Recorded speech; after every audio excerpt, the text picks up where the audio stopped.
Friends, I just wanted to speak a little bit about some verse in the Bible that a friend of mine quoted, and in relationship to the Vedic perspective on it. And so anyway, I had a friend, he quoted a verse from a realization and revelation of Paul, who said, Christ is in all, Christ is all and in all. No one is excluded and no one can escape him. He might have added that on there, I'm not sure. But I really wanted to talk a little bit about this because there's a lot of verses like this in the Bible, but there's no theological satisfactory really conclusion that's inclusive how Christ can be in all and through all. It just doesn't make really logic. It sort of makes sense, but it's not really clear, at least not to me, and I think a lot of other Christians, because they debate these subjects a lot.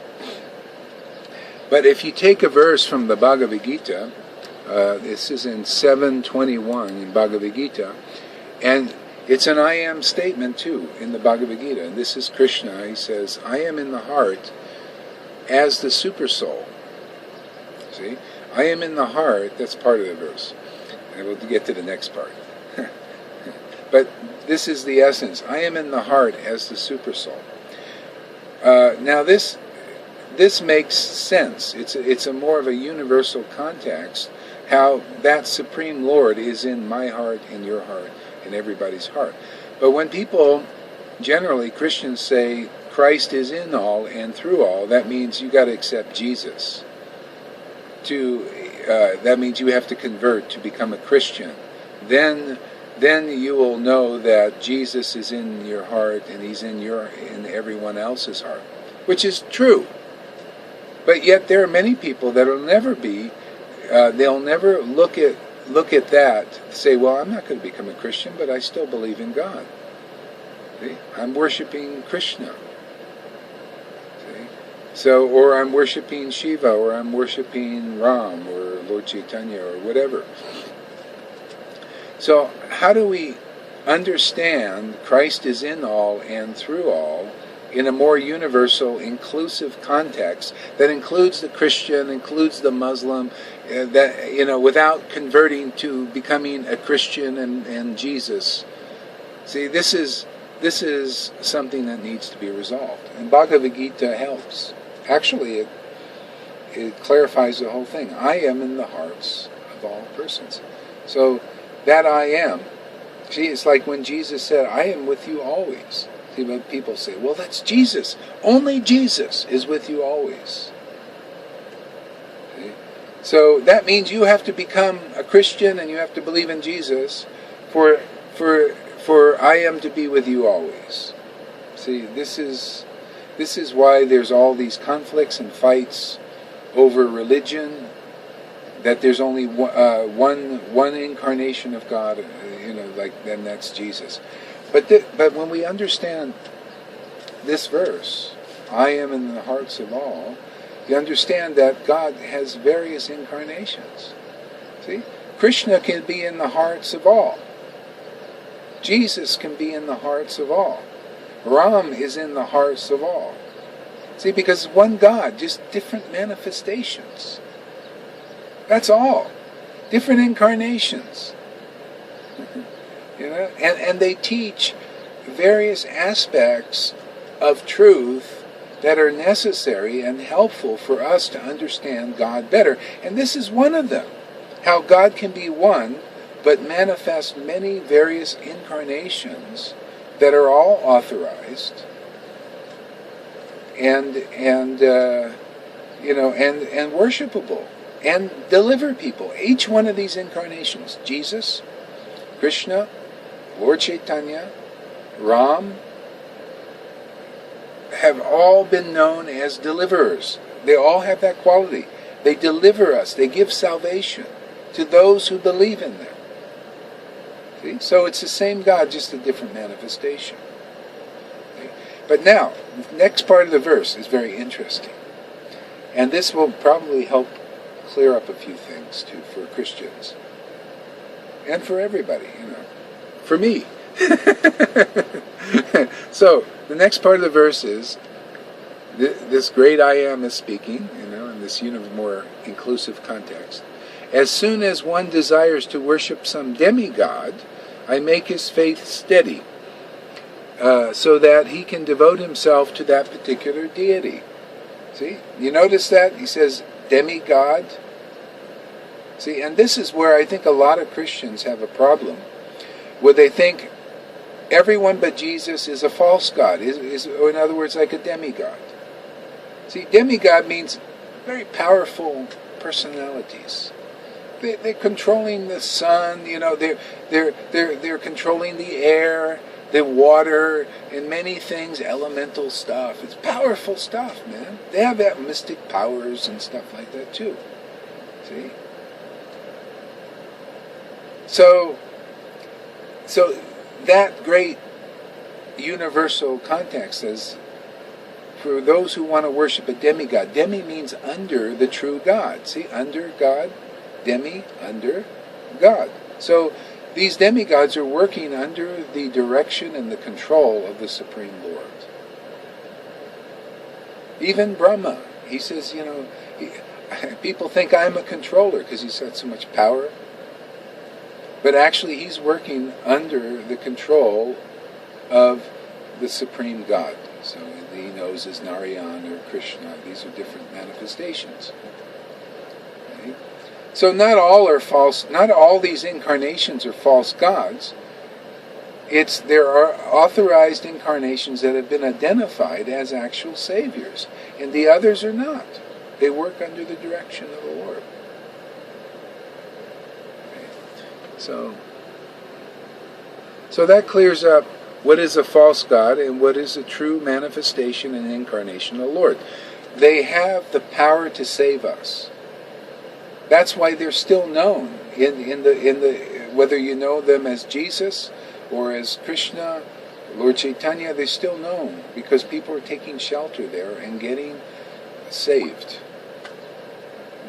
They're getting the Lord in their heart awakened. See? And the Lord reveals things. Okay? So there are different devotees of these different incarnations. There's another thing, as one becomes a devotee. Okay?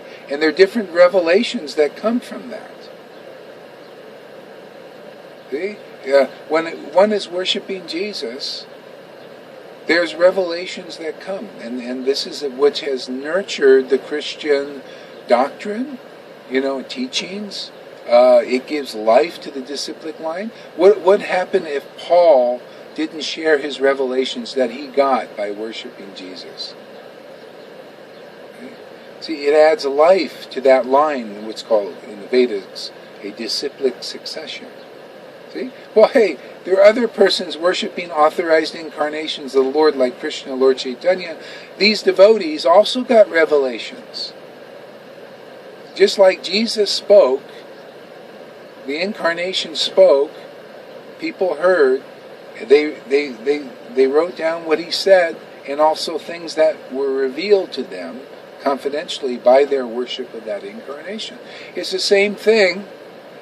Krishna spoke, Lord Chaitanya spoke, Ram spoke. And they had many followers, dedicated, surrendered, who also wrote their revelation about that came in their worship of these incarnations.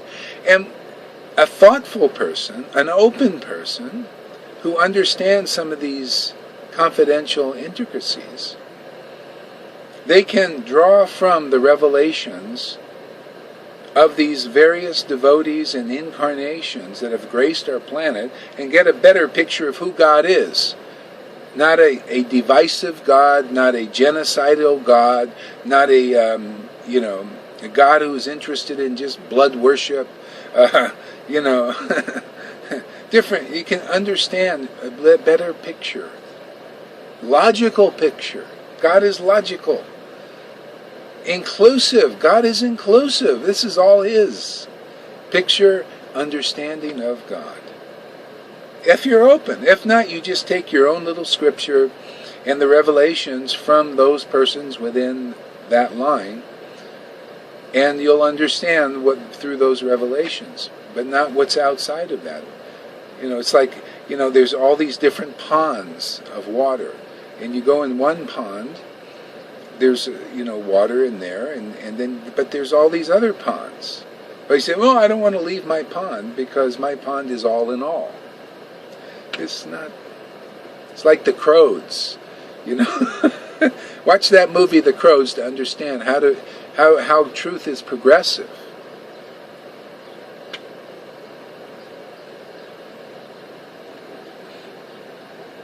So I like this. As soon as one desires to worship a demigod, I make his faith steady, so he can devote himself to that particular deity. So that goes for the demigods. So some people, they're worshiping the demigods. Okay? But they're not, it's actually, even Krishna says this is less intelligent. A Christian could also say this is not very intelligent, and they preach that, no, you should worship the supreme God. But not everybody has that kind of intelligence. And there's it's like babies. To ride a bicycle, they get on a bicycle with training wheels. See, and later on they can ride the real bicycle or something, something like that. These is baby steps and learning. See? That's why there's another verse in all of the Vedic conclusions. One must respect the demigods. Even the demigods should be respected. Not, he's a demigod, I hate him. He's a false god, all those who worship them, they should go to hell. Not that. No, demigods should be respected because they're part of the universal plan of God. You can see by this verse. See? God himself says, I make that person, worshipper's faith steady. So the Lord himself is making that person's faith steady. Why? Because, from one perspective here, because, my little pea brain, because he knows that person, that's all they can do. They have that kind of intelligence. They can't understand the difference between a demigod and the supreme God yet. They can't understand that. Just like many Christians can't understand that Jesus has a relationship with Krishna and Lord Ram and Lord Chaitanya.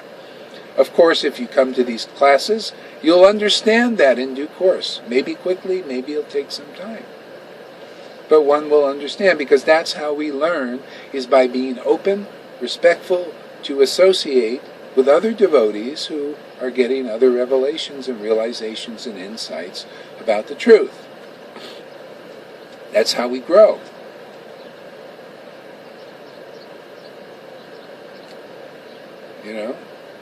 Progression. So, as soon as one desires to worship some demigod, I make his faith steady. So, Bhagavad Gita was to help people understand how God is working with that way. But you know what? What if you're worshiping Jesus? What if you're worshiping Krishna or Lord Chaitanya? Well, the Lord also makes our faith steady in that, so that we can go deeply into that. If that's what I want, this is what the whole thing is. If you're worshiping some authorized incarnation, that's why you focus on. You focus on Jesus. You focus on Lord Chaitanya, Krishna, and worship. The Lord makes our faith steady. But if we understand the more inclusive paradigm that we're speaking about here in the Vedas, you don't have to say, well, Jesus is the only way because he's the one I'm worshiping. Or Krishna is the only way because he's the one I'm worshiping and my friends are worshiping. Or Lord Chaitanya or Shiva or Ram is the only way because he's the one that our group is worshiping and our group is the best group. Or Allah is the only way because our group is the only group. And can you see the same pattern? See, but this is not clear understanding. It's the same thing. It's religion level. We, make everything, it's just our way or the highway. Our group knows everything. Our group has the answer. It's Allah is the only way, Jesus is the only way, Krishna is the only way. It's like this. The thing about the Vedas, the Vedic conclusion, it has a paradigm that includes all incarnations. It also shows you these incarnations' relationship with the demigods, so you can see in perspective without criticizing the demigods. You can start to harmonize the way what God sees things. God is not just a Christian. God is not just a Muslim. God is not just a Vaishnava. he's all in all.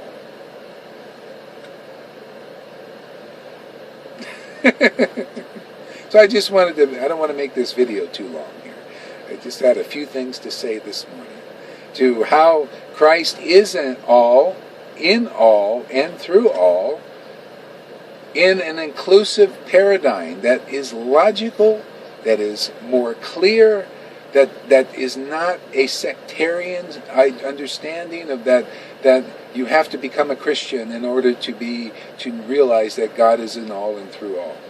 You can become a Krishna devotee or a devotee of Lord Chaitanya, and you will realize the same thing. That's why, if you're open, you look through the scriptures, you see the heart of them is saying the same thing. Same essential teaching, and then there's other, there details that you can get through different revelations. Okay, so until our next broadcast, thank you very much.